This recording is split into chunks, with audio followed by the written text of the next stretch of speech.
আসসালামু আলাইকুম। বই প্রকাশের সুন্দর দোকান আইডি এবং পেজে আপনাদের স্বাগতম। কিছুক্ষণ আগে আমি লাইভে আসছিলাম, কিন্তু আসলে নেটওয়ার্কের সমস্যার কারণে, জটিলতার কারণে আপনাদের সাথে শান্তিরক্ষীর ডায়েরি মোহাম্মদ মনিরুজ্জামানের লেখা বইটি নিয়ে আলোচনা সম্পন্ন করতে পারিনি। তো আশা করি এখন আমি ভিডিও করতেছি, আশা করি আমি আপনাদের সাথে বইটি নিয়ে আলোচনা করতে পারবো। আসলে ভালো বইগুলো নিয়ে আলোচনা করার লোভ আমার সবসময় থাকে, এবং আপনাদের সাথে আমার ব্যক্তিগতভাবে যেই বইগুলো ভালো লাগে আমি সেই বইগুলো নিয়ে আলোচনা করি। তো বইটি নিয়ে আমি আবার পুনরায় আলোচনায় আপনাদের সাথে আসতেছি। শান্তিরক্ষীর ডায়েরি মোহাম্মদ মনিরুজ্জামানের বইটি হচ্ছে একটি স্মৃতিচারণমূলক বই, যেখানে লেখক সাহেব তার একটি শান্তিরক্ষা মিশনের বিষয়ে আলোচনা করেছেন। তিনি মিশনে গিয়েছিলেন কসোভোতে। কসোভো ইউরোপের দক্ষিণ পূর্ব অংশে বালকান অঞ্চলে অবস্থিত, এটা আমরা জানি। বইটিতে লেখক তার শান্তি মিশনের অভিজ্ঞতা, সেই দেশে তিনি কি চ্যালেঞ্জের মুখোমুখি হয়েছেন, তিনি কি চ্যালেঞ্জের মুখোমুখি হয়েছেন, সব কিছু বিস্তারিত আলোচনা করেছেন। বইটিকে আমরা শুধু একটি রোজকার ডায়েরি বলতে পারি না, বরং একজন মানুষের দায়িত্ববোধ, মানবিক মূল্যবোধ ও একাকিত্বের সঙ্গে সংগ্রামের গল্প বর্ণনা করে। বইটিতে আমরা একটা বিষয় সবচেয়ে বেশি দেখি, সেটা হচ্ছে গিয়ে লেখকের মনস্তাত্ত্বিক বিশ্লেষণগুলো। তিনি শুধু পুলিশের দৈনন্দিন কাজের বর্ণনা দেননি, বরং সংঘর্ষপূর্ণ পরিবেশে মানুষের মানবিকতা, সহমর্মিতা এবং হতাশার মুহূর্তগুলিকে ফুটিয়ে তুলেছেন।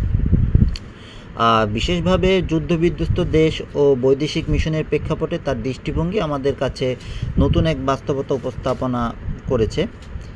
শান্তিরক্ষা মিশনের জটিলতা, আন্তর্জাতিক রাজনীতি ও স্থানীয় মানুষের জীবনযাত্রার প্রেক্ষাপট সুন্দরভাবে মিশ্রিত হয়েছে তার এই বইটিতে। এই বিষয়গুলো আপনাকে একটি দারুণ চিন্তার দিকে নিয়ে যাবে। বইটির গভীরতা আর দার্শনিকতাও দারুণ অভিভূত করেছে আমাকে, আশা করি আপনাদেরকেও করবে। এটি কেবল তথ্যপূর্ণ নয়, বরং মানুষের মনস্তাত্ত্বিক যাত্রা এবং দায়িত্বের বোঝা অনুভব করানোর একটি সেতুবন্ধন। বইটির প্রতিটি অধ্যায় পাঠককে ভাবায় নিরাপত্তা, মানবতা, ন্যায়বিচার ও শান্তিরক্ষার প্রয়োজনীয়তা সম্পর্কে।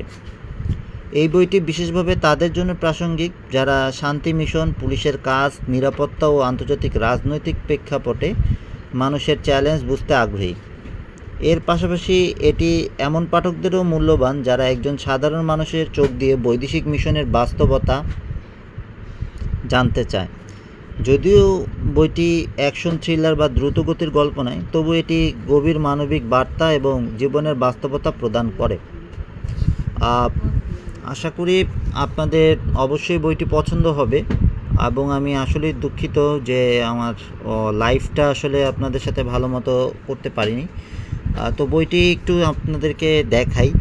আসলে আমার কথা বলার সময় আমি যেহেতু সবসময় লাইভ করি না, কিন্তু আসলে বর্তমানে ভালো ভালো বইগুলো সম্পর্কে আসলে আলোচনা তেমন হয় না। আমার ব্যক্তিগত ধারণা, আমার যেগুলো আসলে পছন্দ হয়, তো সেই বইগুলো নিয়ে আলোচনা হয় না। তাই আসলে এক কথায় বলতে পারেন মনঃক্ষুণ্ণ হয়েই আসলে আমি আসলে এখন প্রচারণা কাজ নিয়েছি আর কি, যে ভালো ভালো বইগুলো আসলে আপনাদের কাছে তো যাওয়ার দরকার।